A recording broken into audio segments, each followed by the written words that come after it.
နေ့တော့အခါမှာတော့ဘယင်ကြီးကနန်းတော်ရဲ့ထမင်းစားခန်းထဲမှာတပါးတည်းထမင်းစားနေတော်မူတယ်အဲ့ဒီအခါအမတ်ကြီးရောက်လာတာနဲ့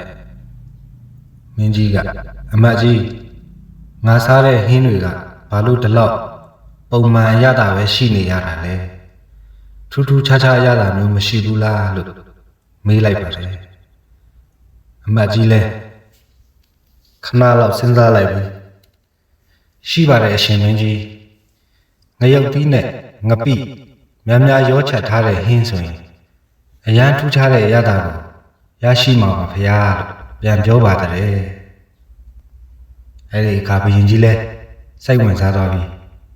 အေးချက်ခိုင်းလိုက်မိတ်နာကြောင့်အမတ်ကြီးလဲဟင်း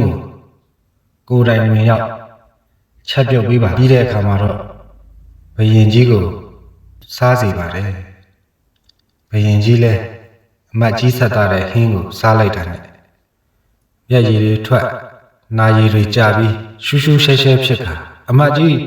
မင်းငါ့ကိုတတ်ချင်နေတာလားလို့ဩပါတော့တယ်အဲ့ဒီအခါအမတ်ကြီးထောက်လိုက်ပုံကမှန်လားပါအရှင်မင်းကြီးပဲထူးခြားတဲ့အရာသာလိုချင်တယ်ဆိုလို့ကျွန်တော်မျိုးကိုယ်တိုင်ထူးခြားအောင်ဝင်ချက်ပြီးစက်တာပါဗျာလို့ရိုးရိုးသေးသေးပြန်လျှောက်တင်လိုက်ပါတယ်